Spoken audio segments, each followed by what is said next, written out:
Assalamualaikum warahmatullahi wabarakatuh. Semangat pagi anak-anak. Hari ini kita akan menyimak pembacaan cerpen dan menganalisis unsur intrinsik dan unsur ekstrinsiknya.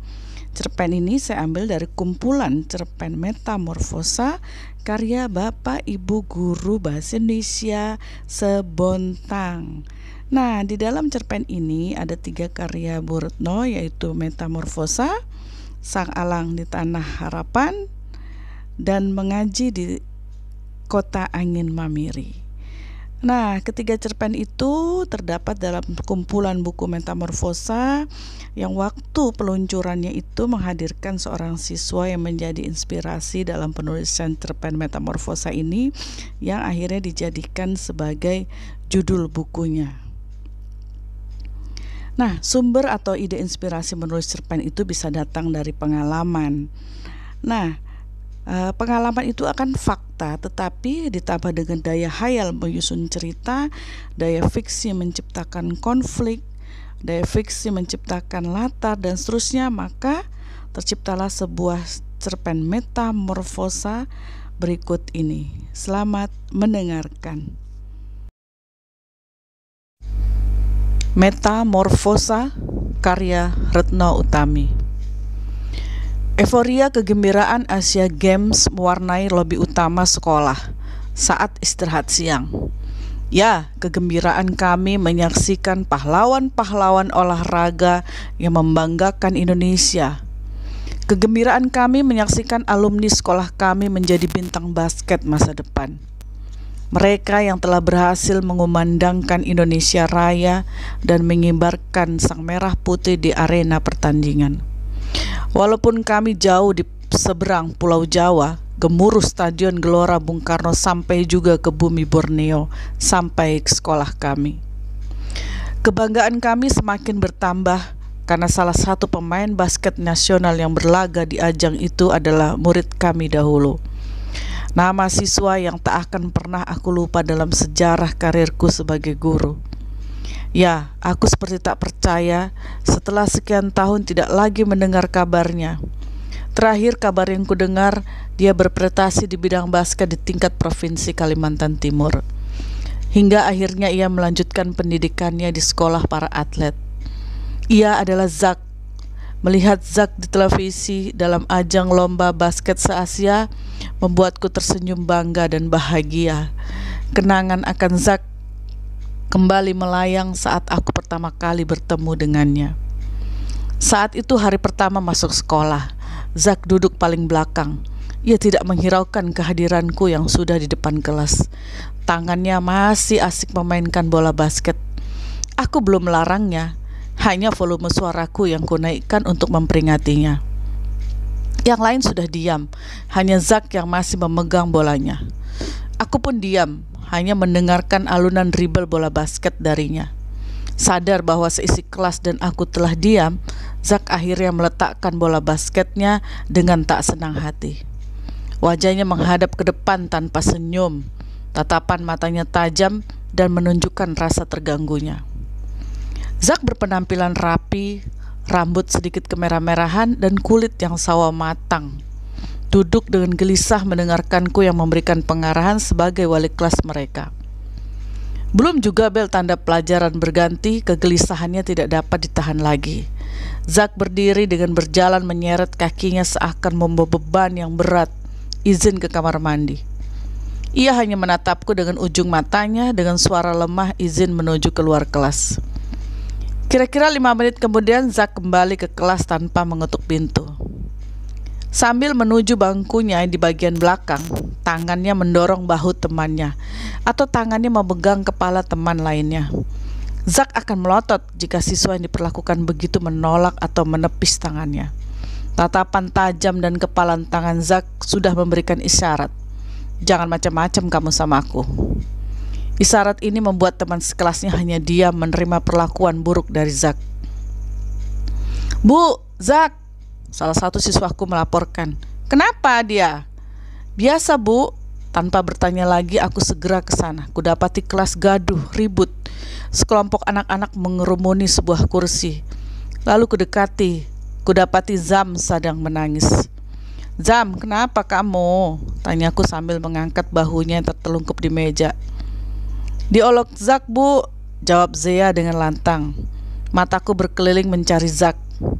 Zak, kenapa mengolok Zam? Tanyaku dengan datar.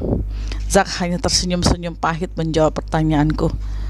Zak, nadaku meninggi kali ini. Raut wajah Zak berubah masam. Ia tak suka sekali aku bentak.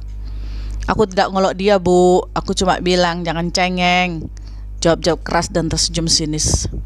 Sudah, kamu sekarang minta maaf, kataku sambil menarik dirinya keluar dari kursinya. Zak mengikutiku dengan sangat berat hingga akhirnya berdiri di depan Zam. Maaf, kata Zak pelan sambil mengulurkan tangannya, tapi dengan wajah datar. Peristiwa itu bukanlah peristiwa terakhir Zak menjahili teman-temannya. Hampir setiap hari ada saja laporan yang masuk ke telingaku, mulai dari mengolok teman, menyuruh temannya mengambilkan ini itu, atau memukul temannya tanpa sebab musabab yang jelas. Aku mulai berpikir bahwa anak ini membutuhkan perhatian. Ya, Zak sedang cari perhatian. Sesungguhnya ia sedang mengekspresikan kekesalannya atau kekecewaannya. Tetapi apakah sebabnya, itu yang harus aku cari tahu jawabannya. Aku belum punya cara untuk menaklukkan hati Zak. Sampai suatu saat aku mengajar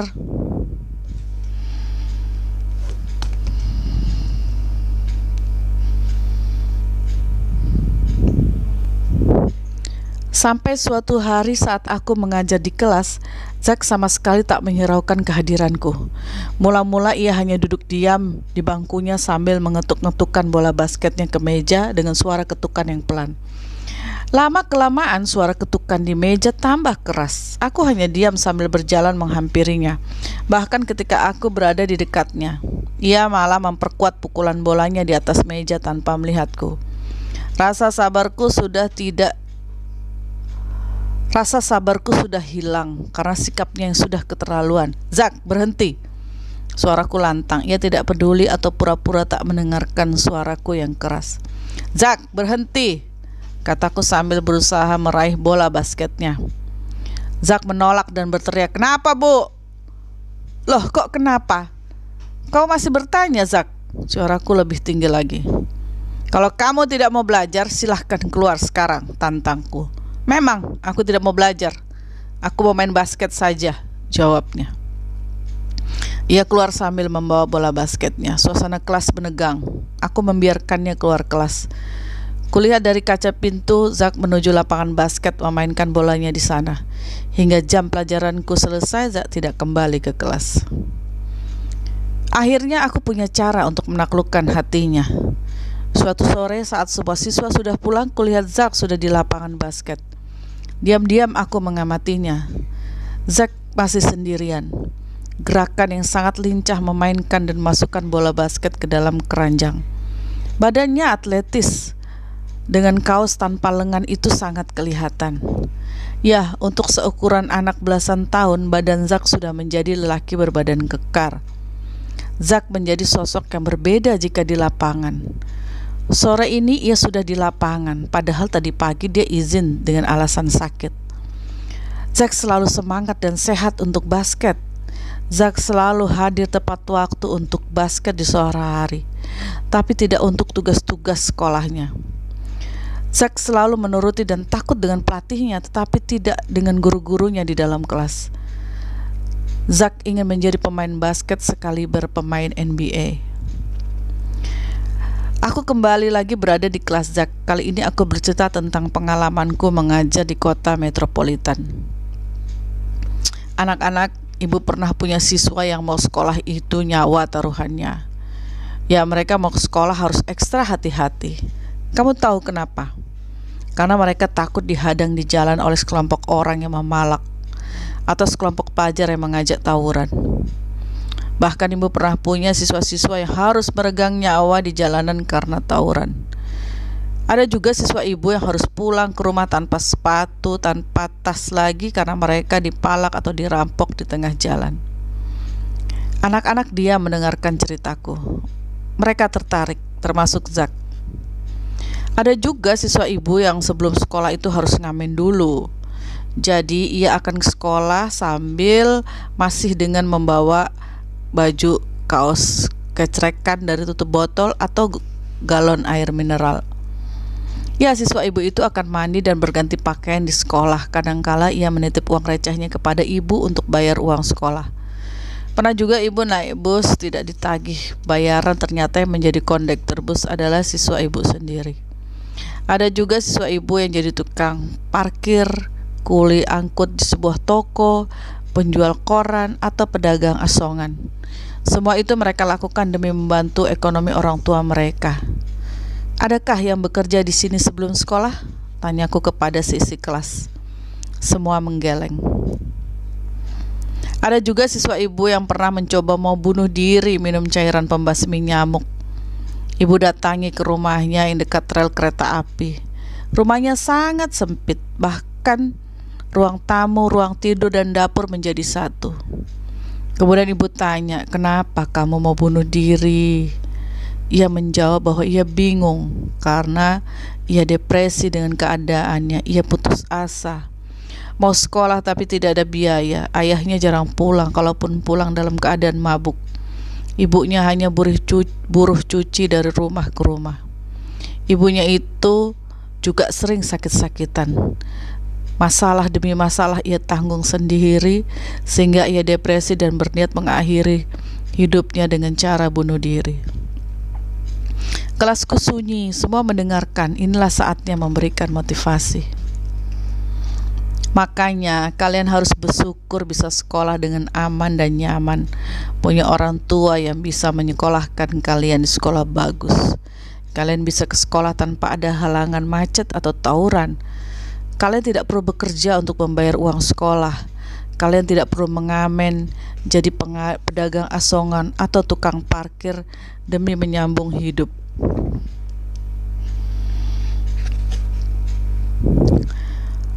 Jadi apalagi halangannya? Tugas kalian hanya belajar dan belajar. Kalian ingin jadi dokter, insinyur, ahli mesin, arsitek, bahkan ada yang ingin jadi pemain basket sekelas pemain NBA. Ada sebuah film yang bercerita tentang pemain basket ternama. Ia bahkan harus kuliah dan sekolah dulu agar dapat diterima di NBA dengan nilai baik, bukan sekedar cukup. Tadinya pemain basket ini malas-malasan, bahkan tugas-tugasnya bukan ia yang mengerjakan. Akhirnya dia diskorsing dan hampir dikeluarkan dari sekolah dan terancam tidak diterima di NBA. Akhirnya dia sadar bahwa sekolah itu penting, sama pentingnya dengan NBA. Akhirnya dia sadar dan menyelesaikan sekolahnya dengan baik. Dia adalah Jordan. Kisahku sambil senyum dan anak-anak mendengarkan dengan seksama. 2 jam pelajaran tanpa terasa telah selesai. Ya, hari ini aku hanya bercerita. Sisi kelas mendengarkan kisahku dengan seksama, penuh ingin tahu. Yang menarik perhatianku adalah Zak. Dia tak bergerak, dia mendengarkan ceritaku. Sekarang waktunya aku yang mendapatkan perhatian Zak, bukan sebaliknya. Di pertemuan berikutnya aku memperlihatkan salah satu buku karyaku. Dalam buku itu ada sebuah artikel tentang kepandaian seorang anak. Setiap anak itu istimewa dengan kelebihan masing-masing. Aku menyuruh salah satu anak membacakan kisah seorang anak yang akhirnya menjadi chef hebat walaupun di kelasnya sering ngantuk dan tidak juara kelas. Siswa ibu itu mempunyai kecerdasan kinestetik, bukan kecerdasan logikal atau bahasa. Kalian juga punya salah satu kecerdasan itu. Contohnya Zak. Mendengar namanya disebut, Zak tersenyum. Zak itu termasuk anak yang cerdas kinestetik. Kelincahan memainkan bola basket di lapangan hingga menghasilkan nilai itu butuh kecerdasan. Zak juga cerdas, membuat taktik untuk menyerang atau mengalahkan lawan, kataku menjelaskan. Mendengarkan namanya disebut-sebut, Zak merasa sangat senang, senyumnya mengembang. Aku cerdas kan, Bu? Katanya setelah pelajaranku selesai. Iya, kamu cerdas, sangat cerdas. Tidak ada pemain basket yang tidak cerdas. Kamu juga, pujiku padanya. Kalau kamu mau jadi pemain basket terkenal, harus selesai sekolah. Tidak ada tim basket yang mau menerima pemain yang tidak cerdas, tidak sekolah, kataku mengakhiri. Sejak itulah sikap Zak sedikit demi sedikit pencair. Pandangan Matanya tak lagi sinis, senyum manisnya sudah sering terlihat. Semuanya pertanda baik bagiku. Tapi Zack masih belum stabil. Hingga suatu siang ada laporan ke telingaku. Zack memukul temannya hingga hidungnya berdarah. Zack kalap karena kesalahpahaman dan melayangkan tinjunya hingga anak itu berdarah. Urusannya jadi panjang karena harus menghadirkan orang tua. Jadilah pihak sekolah memediasi orang tua masing-masing. Urusan yang sangat melelahkan batinku. Sampai suatu saat aku merasa sudah tidak berdaya lagi menghadapi kelasku. Anak-anak, ibu minta maaf karena belum bisa menjadi wali kelas kalian yang baik. Ibu minta maaf. Aku tidak dapat meneruskan kata-kataku karena air mataku sudah meleleh dengan derasnya. Suaraku parau dan tersendat-sendat. Aku sudah berlari keluar kelas. Baru sampai di dekat pintu, Zack berlari menyusulku. Bu, aku minta maaf. Zack mengambil tanganku. Ia menangis. Tanganku dipegangnya hingga badannya menunduk di depanku. Seisi kelas ikut menangis menyaksikan pemandangan itu. Zack menangis seperti anak kecil. Tak ada Zack yang pemarah. Tak ada mata Zack yang melotot. Matanya basah karena air mata. Aku peluk Zack, anakku yang menyesali segala perbuatannya. Aku benci kalau lihat anak-anak itu baik, Bu. Tidak adil, Bu. Tidak adil. Zack berteriak sambil menangis-nangis. Kenapa benci? Tanya aku pelan. Karena aku selalu dipukuli bapakku. Karena aku selalu dimarahi. Aku tidak terima, Bu. Aku marah, tapi aku tidak berdaya. Aku benci orang yang menyakiti ibuku hingga akhirnya ibuku sakit. Aku benci mereka semua, Bu. Benci. Zack tersungkur di lantai memeluk kakiku menumpahkan semua beban hatinya. Sejak itulah Zack yang baru lahir kembali. Itulah Zack yang kini telah mengharumkan namanya, orang tuanya, dan bangsanya. Zack yang telah bermetamorfosa menjadi laki kuat dan hebat. Aku bersyukur dapat menjadi bagian dari proses metamorfosa seorang Zack. Ia yang dulu hanyalah kepompong, Zack yang sekarang telah berubah menjadi kupu-kupu menebarkan warna dan keindahannya pada dunia. Nah, setelah kalian menyimak pembacaan cerpen Metamorfosa, maka kalian bisa menentukan unsur-unsur intrinsik yang terdiri dari tokoh dan perwatakan, latar tempat, waktu, dan suasananya, bagaimana alur ceritanya, bagaimana konflik, bagaimana sebab dan akibat konfliknya, kemudian apakah tema cerpen dan amanatnya. Dan unsur yang kedua yang harus kalian temukan adalah unsur ekstrinsiknya. Yang pertama, bagaimana proses kreatif atau latar belakang terciptanya cerpen ini, dan unsur ekstrinsik yang kedua adalah latar belakang pengarang yang terkait dengan cerita ini. Selamat mengerjakan.